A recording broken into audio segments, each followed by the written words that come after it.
مسلم league نون کے قائد میاں نواز شریف کہتے ہیں کہ ملک میں 2016 والے حالات واپس آنے چاہیے۔ لندن میں میڈیا سے گفتگو میں نواز شریف نے کہا کہ میں نے اپنا سب کچھ اللہ پر چھوڑا تھا، اللہ تعالیٰ ہی ہے جو میرے حق میں سب کچھ کر رہا ہے۔ ان کی جانب سے کیا کہا گیا، آئیے دیکھتے ہیں۔ 16 کے جو حالات تھے نا کہ اللہ کرے کہ وہی حالات واپس آئے، جو آپ کو مائنس کرتے رہے آج خود مائنس ہو رہے ہیں۔ وہ میں نے تو سب کچھ اللہ پہ چھوڑا ہوا تھا، یہ سب کچھ مولانا فضل الرحمان کہتے ہیں کہ تحریک انصاف سے اب کسی قسم کی کوئی بات نہیں ہو سکتی۔ اگر کوئی آرمی ہاؤس اور GHQ پر حملہ کرے گا تو آرمی ایکٹ حرکت میں آئے گا۔ PDM آئندہ انتخابات میں انتخابی اتحاد نہیں کرے گی۔ فہد امین کی رپورٹ۔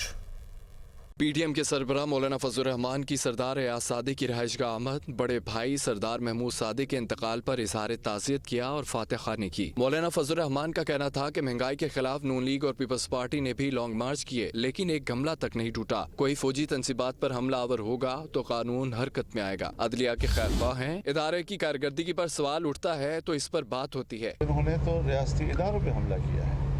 جب آپ GHQ پہ حملہ کریں گے اور کو کمانڈر کے گھر پہ جائیں گے، قلعہ والا حصار پہ جائیں گے، آپ چکدرہ کے ان کے قلعے پہ حملہ کریں گے تو پھر آرمی ایکٹ حرکت میں آئے گا۔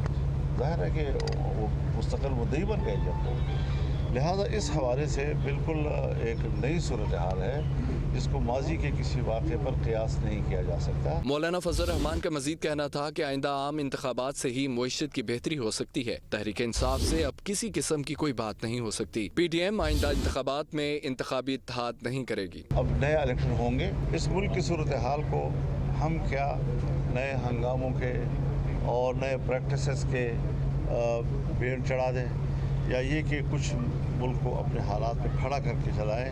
میں نے یہی کہا کہ اس پر مشاورت ہو سکتی ہے، گفتگو کی جا سکتی ہے جو ملک کے لیے مفید ہوگا۔ PDM انتخابی اتحاد نہیں ہے، اور انتخابی اتحاد میں زیادہ سے زیادہ ہم علاقائی سطح پر ڈسٹرکٹ لیول پر ایڈجسٹمنٹ کر سکتے ہیں۔ دوسری طرف مولانا فضل الرحمان نے وزیر اعظم شہباز شریف سے ان کی رہائش گاہ پر ملاقات کی اور آئندہ کی سیاسی حکمت عملی سمیت دیگر امور طے کیے۔ PDM سربراہ نے شہباز شریف کو مہنگائی کم کرنے اور انتخابات کے لیے حکمت عملی بنانے پر بھی زور دیا۔ PDM کے سربراہ مولانا فضل الرحمان نے کہا ہے کہ 2018 کے الیکشن میں دھاندلی ہوئی۔ چیئرمین PTI کی سیاست تضادات کا مجموعہ ہے۔ اس شخص نے پہلے امریکہ پر الزامات لگائے، اب محنتیں کر رہا ہے۔ گزشتہ 4 سال میں معیشت کو تباہ کر دیا گیا۔ گجرانوالہ میں نیوز کانفرنس کرتے ہوئے انہوں نے کہا کہ 9 مئی کے واقعے کے اصل مدعی ریاست ہے۔ میں نے بھی جو دعویٰ رکھا ہے 10-15 سال پہلے کا کہ اس کا ایجنڈا ہی پاکستان کو کمزور کرنا، اور پھر اس نے اپنے 3 سالوں میں پاکستان کی معیشت کا قتل کیا، ملک کو وہاں پہنچا دیا کہ اب کوئی بھی آئے تو وہ اٹھا نہیں سکتا اس کو دوبارہ۔ سزا قوم کو مل رہی ہے، تو ریاست کے خلاف ان کی جو ذہنیت ہے اسی ایجنڈے کی تکمیل کے لیے اس وقت بھی سرگرداں ہے۔ امریکہ کے خلاف جب سوچ رہا تھا کہ یہاں پاکستان میں امریکہ مخالفت کا چورن اچھا بکتا ہے تو کاغذ بھی جھوٹا لہرایا اس نے، اور اب ترلے بھی انہی کے کر رہا ہے۔ تو یہ آدمی جو ہے ہمیں پہلے دن سے معلوم ہے کہ اس کیٹیگری کا آدمی ہے۔ آگے بڑھتے ہیں۔ کراچی، حیدرآباد اور سندھ کے دیگر شہروں میں میئر کا انتخاب فائنل راؤنڈ میں داخل ہو چکا ہے۔ پیپلز پارٹی نے میئر اور ڈپٹی میئر کراچی سمیت سندھ بھر سے چیئرمین اور وائس چیئرمین کے ناموں کا اعلان کر دیا۔ چیئرمین پیپلز پارٹی بلاول بھٹو زرداری کی جیتنے والے امیدواروں کو مبارکباد، عوام کا شکریہ بھی ادا کیا۔ پاکستان پیپلز پارٹی نے کراچی اور حیدرآباد کے میئر اور ڈپٹی میئر سمیت سندھ بھر سے چیئرمین اور وائس چیئرمین کے امیدواروں کے ناموں کا اعلان کر دیا۔ چیئرمین پیپلز پارٹی بلاول بھٹو نے ٹویٹ کر کے جیتنے پر امیدواروں کو مبارکباد پیش کی اور سب سے بڑے شہر کراچی کے لیے مرتضی وہاب پر مکمل اعتماد کا اظہار کیا۔ انہوں نے ٹویٹ میں پیپلز پارٹی پر بھروسہ کرنے پر عوام کا بھی شکریہ ادا کیا۔ پیپلز پارٹی سندھ کے صدر نثار کھوڑو نے بلاول ہاؤس میں پریس کانفرنس کرتے ہوئے اعلان کیا کہ میئر کراچی کے لیے مرتضی وہاب اور ڈپٹی میئر کے لیے سلمان مراد امیدوار ہوں گے۔ ڈپٹی میئر کراچی سلمان مراد اور میئر کراچی کے لیے ہمارا امیدوار ہوگا مرتضی وہاب صدیقی۔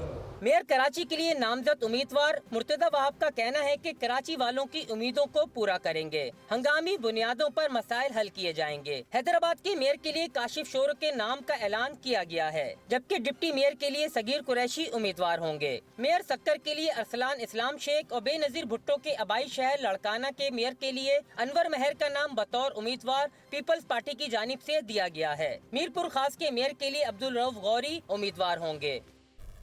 आइंदा माली साल के बजट में मखसूस इम्पोर्टेड लग्जरी आइटम्स पर सेल्स टैक्स बढ़ाने की तजवीज़ दे दी गई है। इम्पोर्टेड मोबाइल मज़ीद महंगे होने का इम्कान है। इम्पोर्टेड एनर्जी सेवर, फानूस और LED भी महंगी होंगी। तफसील के लिए रिपोर्ट देखिए।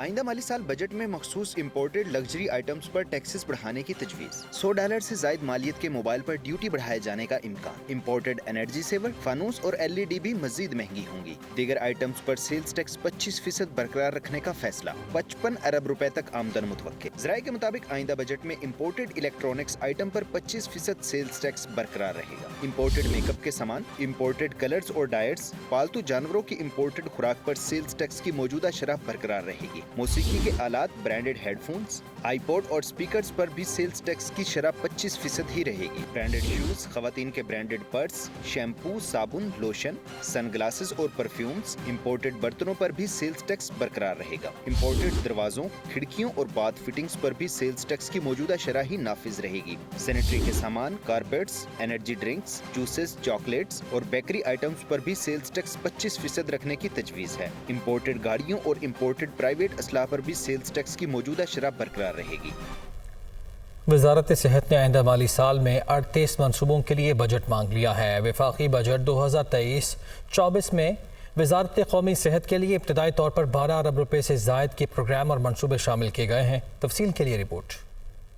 वजारत सेहत ने आइंदा माली साल में 38 मनसूबों के लिए बजट मांग लिया। वफाकी बजट 2023-24 में सेहत के लिए इब्तदाई तौर पर 12 अरब रुपए मुख्तस। वज़ीर आज़म सेहत सहूलत कार्ड स्कीम भी नए बजट का हिस्सा। बजट दस्तावेज के मुताबिक वज़ीर आज़म सेहत सहूलत कार्ड स्कीम के लिए आइंदा बजट में 2 अरब 29 करोड़ रुपए मुख्तस किए गए हैं, जबकि तिम्स में 200 बेड पर मुश्तमिल एक्सीडेंट एंड इमरजेंसी सेंटर के लिए 1 अरब 20 करोड़ रुपए मुख्तस किए गए हैं। इस्लामाबाद में जिना अस्पताल के क़याम के लिए 2 अरब रुपए के तरक्याती फंड्स, कैंसर अस्पताल के क़याम के लिए 50 करोड़ रुपए, Sheikh Zayed post graduate medical institute Lahore में रेडियोलॉजी अस्पताल की अपग्रेडेशन के लिए 35 करोड़, अमराज की तशखीस के लिए लेबॉर्ट्री के क़याम के लिए 30 करोड़ रुपए मुख्तस किए गए हैं। वज़ीर आज़म का हेपेटाइटिस C प्रोग्राम भी नए माली बजट का हिस्सा बना दिया गया, जिसके लिए 50 करोड़ रुपए मुख्तस किए गए हैं। असद उमर, फवाद चौधरी और दीगर के खिलाफ तौहीन इलेक्शन कमीशन केस की समाअत। इलेक्शन कमीशन ने PTI की जानिब से कमीशन के इख्तियारात पर एतराज़ात से मुतालिक फैसला महफूज कर लिया। केस की समाअत 20 जून तक मुलतवी कर दी गई है। तफसील के लिए ये रिपोर्ट। मेंबर सिंध निसार दुरानी की सरबराही में 4 रुकनी बेंच के रूबरू दलाइल देते हुए असद उमर के वकील अनवर मंसूर ने कहा कि सेक्रेटरी इलेक्शन कमीशन और DG लॉ को नोटिस देने का इख्तियार नहीं है। इलेक्शन कमीशन कोई अदालत नहीं, लिहाजा तौहीन नहीं बनती।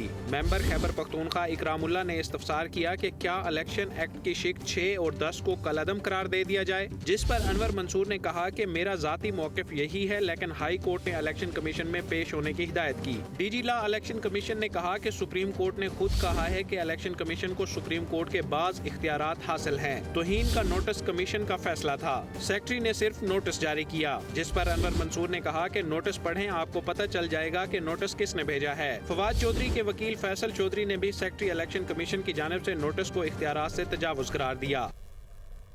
सुप्रीम कोर्ट ने ऑडियो लीक कमीशन के खिलाफ गुज़िश्ता समाअत का हुक्मनामा जारी कर दिया। हुक्मनामे में कहा गया है कि वफाक की हुकूमत ने लार्जर बेंच पर एतराज़ किया है। रजिस्ट्रार ऑफिस वफाकी हुकूमत की दरख्वास्त को रजिस्टर करे, जबकि ऑडियो लीक्स कमीशन के जवाब पर फरीक़ैन भी जवाब जमा करा सकते हैं। इस्लामाबाद से report. Audio leaks commission case की गुज़िश्ता समाअत का तहरीरी हुक्मनामा जारी। हुक्मनामे में कहा गया है कि वफाकी हुकूमत ने 5 रुकनी लार्जर बेंच पर एतराज़ उठा दिया। दरख्वास्त गुजार रियाज हनीफ राही को एतराज़ात खत्म करवा के तौहीन अदालत की दरख्वास्त दायर करने की इजाज़त। सुप्रीम कोर्ट हुक्मनामे में कहा गया है कि जजेस के खिलाफ वफाक ने तहरीरी दरख्वास्त भी दे दी है। रजिस्ट्रार ऑफिस वफाकी हुकूमत की दरख्वास्त को रजिस्टर्ड करे। हुक्मनामे में कहा गया है कि ऑडियो लीक्स कमीशन के जवाब पर फरीक़ैन जवाब जमा करा सकते हैं। ऑडियो लीक्स कमीशन के खिलाफ आईनी दरख्वास्तों पर मज़ीद समाअत 6 जून को होगी। पंजाब असम्बली में जाली भर्तियों के मुकदमे में साबिक वज़ीर आला परवेज़ इलाही ने दरख्वास्त ज़मानत दायर कर दी है। एंटी करप्शन कोर्ट ने परवेज़ इलाही की दरख्वास्त ज़मानत पर एंटी करप्शन हुकाम को नोटिस जारी कर दिए हैं। जज खालिद महमूद भट्टी ने परवेज़ इलाही की दरख्वास्त ज़मानत पर समाअत की। परवेज़ इलाही जाली भर्तियों के मुकदमे में जुडिशल रिमांड पर जेल में हैं। गुज़िश्ता रोज़ जुडिशल मजिस्ट्रेट ने एंटी करप्शन की जिस्मानी रिमांड की इस्तदा मुस्तरद कर दी थी। परवेज़ इलाही की दरख्वास्त ज़मानत पर कार्रवाई अब 7 जून को होगी। डॉलर के मुकाबले रुपए की कदर में कमी रिकॉर्ड की गई है। दूसरी जानिब स्टॉक मार्केट में 314 पॉइंट्स का इजाफा हुआ। डॉलर की कीमत में एक बार फिर इजाफा होना शुरू हो गया। ओपन मार्केट में डॉलर की तलब बढ़ी तो कीमत 8 रुपए इजाफे से 308 रुपए तक जा पहुंची। करेंसी डीलर्स के मुताबिक ओपन मार्केट में डॉलर फरोख्त करने वालों की बजाय खरीदार बहुत ज्यादा हैं। यही वजह है कि इसकी कीमत में इजाफा हो रहा है। दूसरी जानिब इंटरबैंक में डॉलर 51 पैसे इजाफे से 286 रुपए 19 पैसे पर बंद हुआ। कारोबारी हफ्ते के पहले रोज पाकिस्तान स्टॉक एक्सचेंज में मजमूई तौर पर मस्बत रुझान देखने में आया। सरमायाकारों ने हिस्से की खरीदारी शुरू की तो इख्तिताम पर मार्केट 314 पॉइंट्स के इजाफे से 100 इंडेक्स 41,667 पॉइंट्स की सतह पर बंद हुआ। तज्जियाकारों के मुताबिक गुज़श्ता कई रोज की गिरावट के सबब कई कंपनीज के हिस्से की मालियत काफी गिर चुकी है। शेयर्स की कम कीमत को देखते हुए इन्वेस्टर्स स्टॉक मार्केट में नया सरमाया लगा रहे हैं। इक़्तिसादी राब्ता कमेटी ने 49 अद्वियात की ज़्यादा से ज़्यादा कीमत मुतय्यन करने की मंजूरी दे दी है। शोहदा के लिए 4 करोड़ 95 लाख और हैदराबाद सखर मोटरवे के लिए 9 अरब से ज़ायद रकम की भी मंजूरी दे दी गई है। इस्लामाबाद से रिपोर्ट देखिए। वज़ीर खजाना इसाक डार की ज़ेरे सदारत ECC का इजलास। 49 अद्वियात की ज्यादा से ज्यादा कीमत मुतय्यन करने की मंजूरी। मुख्तलिफ मेगा प्रोजेक्ट्स और वजारतों के लिए ग्रांट्स भी मंजूर। रेडियो पाकिस्तान के मुलाजमीन की पेंशन का मसला फौरी हल करने की हिदायत। इक़्तिसादी राब्ता कमेटी के इजलास में हैदराबाद सखर मोटरवे के लिए 9 अरब 50 करोड़, NDMA के लिए 12 अरब, ग्वादर एयरपोर्ट के लिए 83 करोड़ 90 लाख, एस्टेब्लिशमेंट डिवीजन के लिए 12 करोड़ और मुख्तलिफ महकमों के लिए 14 करोड़ रुपए मंजूर किए गए हैं। ECC के इजलास में वजारत इंसानी हकूक के लिए 11 करोड़ 65 लाख, वजारत इत्तलात के लिए 70 करोड़, वजारत दाखिला के लिए 51 करोड़, FC के लिए 6 करोड़ 60 लाख, पाकिस्तान कोस्ट गार्ड के लिए 34 करोड़ 80 लाख, शोहदा के लिए 4 करोड़ 95 लाख, पावर डिवीजन के लिए 9 अरब, पार्लिमानी अमूर के लिए 4 करोड़ 84 लाख और नेक्टा के लिए 11 करोड़ रुपए मुख्तस करने की मंजूरी दी गई। कमेटी ने रेडियो पाकिस्तान और APP के लिए 70 करोड़ रुपए की ग्रांट की भी मंजूरी दी।